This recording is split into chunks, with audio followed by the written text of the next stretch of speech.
Hello friends, आज हम Robert Frost द्वारा लिखी गई फायर एंड आइस के बारे में देखेंगे। इसमें about the poem, central idea और इसका वर्ड टू वर्ड पोएम का हिंदी एक्सप्लेन करेंगे।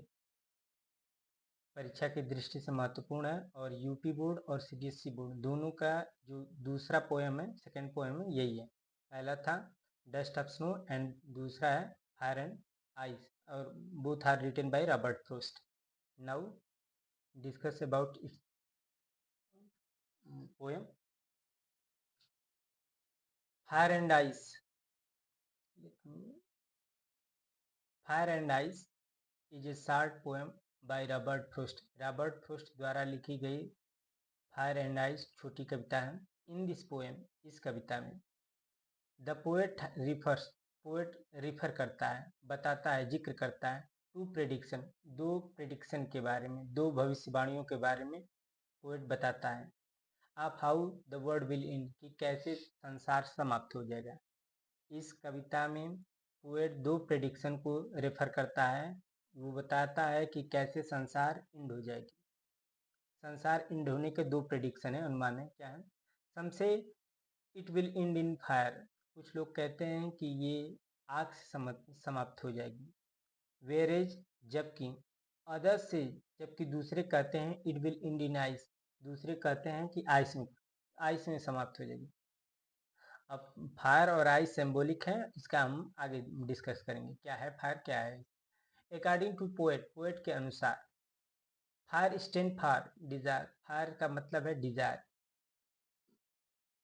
इच्छा है, ग्रीड है, लालच है, एंड एवरेज है। एवरेज मीन्स होता लोभ, ग्रीड मीन्स होता है सब कुछ की जो आपको लालच है, और एवरेज सिर्फ उसको कहते हैं जो मनी के से रिलेटेड है, कितना मनी आ जाए, पैसा आ जाए।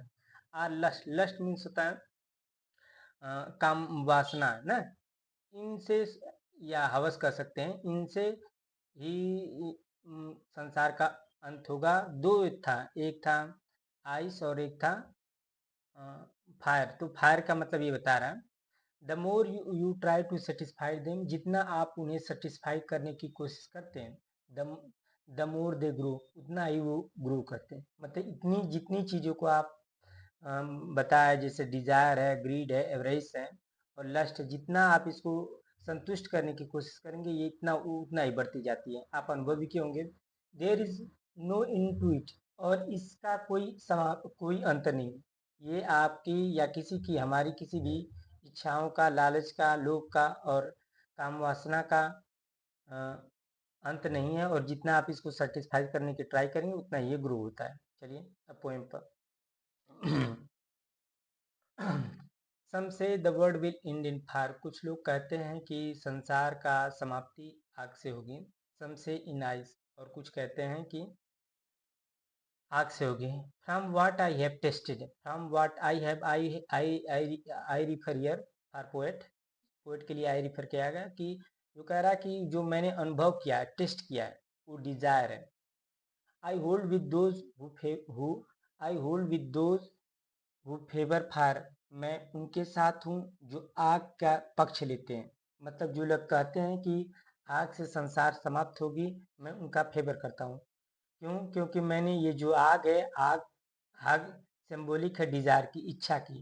जो लोग कहते हैं कि संसार इच्छाओं से मरेगी, मैं उनका समर्थन करता हूँ।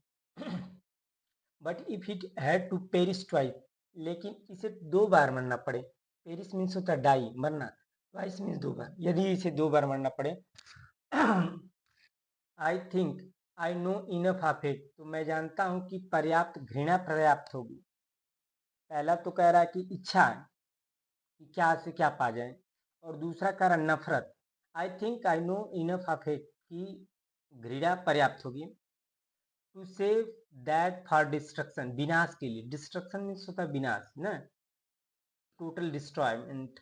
Ice, to say that for destruction ice, विनाश के लिए आइस पर्याप्त होगी। और आइस किसका सिंबलिक है? हेट का ना, घृणा से। ठीक है। इज आल्सो ग्रेट, ये भी बड़ी है, एंड वुड सफाइस, और सफिशियंट होगी, पर्याप्त होगी। कौन सा?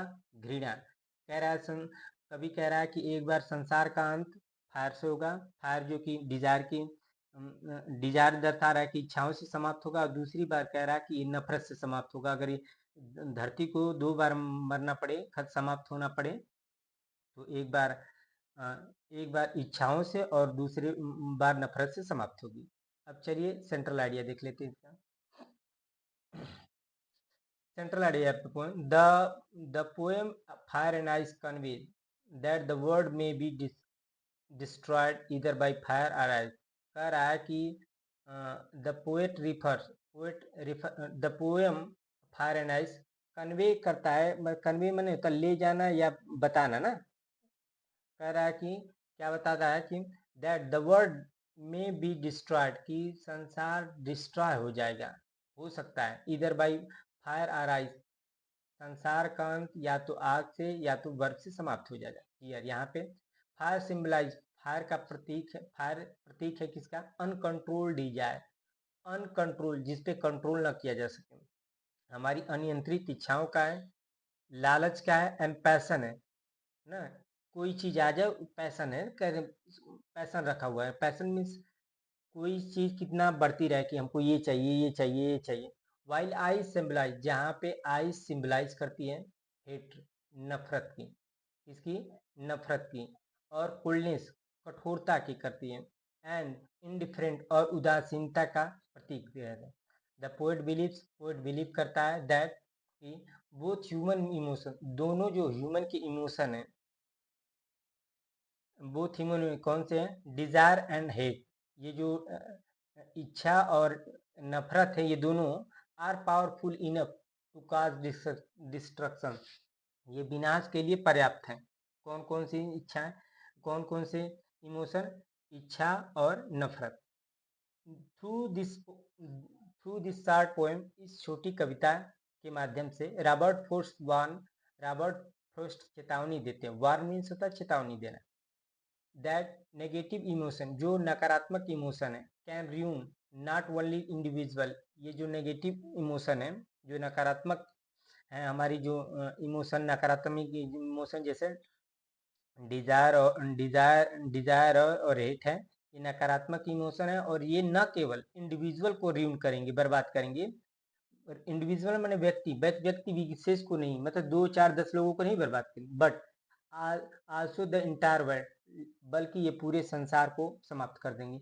जैसे देखिए कि अभी ईरान और अमेरिका में युद्ध चल रहा है, और इन दोनों की वजह से सारे कंट्री पर प्रभाव पड़ रहा है। इन दोनों के आपसी इच्छाओं की वजह से और नफरत की वजह से पूरे संसार को ये झेलना पड़ रहा है। अगर वर्ल्ड वार थर्ड आ जाएगा तो फिर संसार खत्म ही हो जाएगा। और वर्ल्ड वार थर्ड इसीलिए आएगा, क्यों आएगा? क्योंकि हेट और डिजायर इतनी ज़्यादा है। If you like my video then like it, subscribe it and share with your friends, and thank you very much for supporting and watching this video. Thank you.